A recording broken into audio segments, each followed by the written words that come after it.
For Pacifica Radio, I'm Christina Onnested. Gaza's health ministry is reporting 40 Palestinians have died from starvation this month, 115 since March, when Israel first imposed a blockade of food and aid into the coastal territory. The World Health Organization's Director General Tedros Adhanom Ghebreyesus warns Gaza's 2 million Palestinian residents now face starvation, while acute malnutrition centers are full of patients but lack adequate supplies after Israel bombed one of its 3 warehouses. And a growing number of media outlets now say their reporters face starvation. Agence France-Presse, the Associated Press, Reuters, and the BBC. At a United Nations Security Council hearing Wednesday, Israel rejected the growing claims of war crimes and genocide amidst the starvation crisis. Christopher Martinez reports. Representative of the Observer State of Palestine says Israel is trying to turn Gaza into a land without people through genocide and ethnic cleansing. Starved journalists are reporting about starved health and humanitarian personnel, trying to save the lives of starving infants and children and their starving families. People are dying of hunger and thirst by design. He asked the Security Council, what do we tell the people of Gaza? Should we read them strong statements or resolutions adopted by the UN? Rules are worthless if we are not willing to sanction their breacher. Israel's permanent representative took a quite different approach. For Hamas, the suffering of its own people is their greatest weapon. The longer the misery continues, the longer they can feed it into their propaganda machine. He blasted the UN as biased, and he boasted of Israel's humanitarian aid in Gaza. In other words, we are doing the work of the United Nations. Amid all the debate and accusations, the representatives of Palestine and Israel seemed to agree on one thing. The world is watching.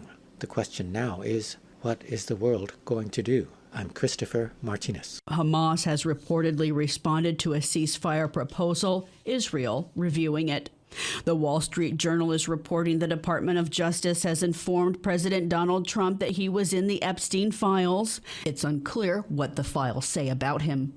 A House subcommittee, meanwhile, voted to subpoena the Department of Justice for files in the sex trafficking investigation into Epstein. 3 Republicans joined Democrats in the vote, 8-2 Wednesday, despite House Speaker Mike Johnson's efforts to close out the session early without a vote on releasing the files. A DOJ deputies expected to visit Epstein's imprisoned one-time girlfriend, Ghislaine Maxwell. She was convicted of helping him procure underage girls for the sexual abuse.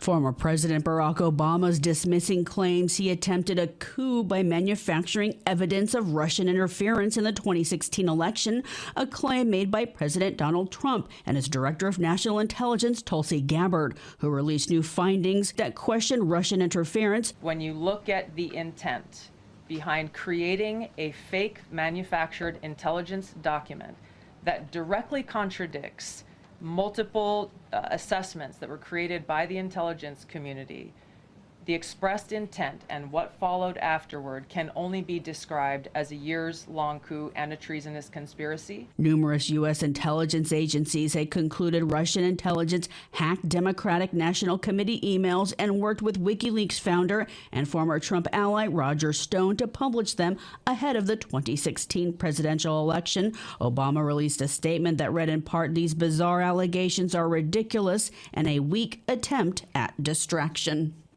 The central eastern half of the United States continues to swelter under a lingering heat dome. The National Weather Service says there could be a break later this week, but extreme heat would kick back up by next week to the end of July, impacting more than 100 million people.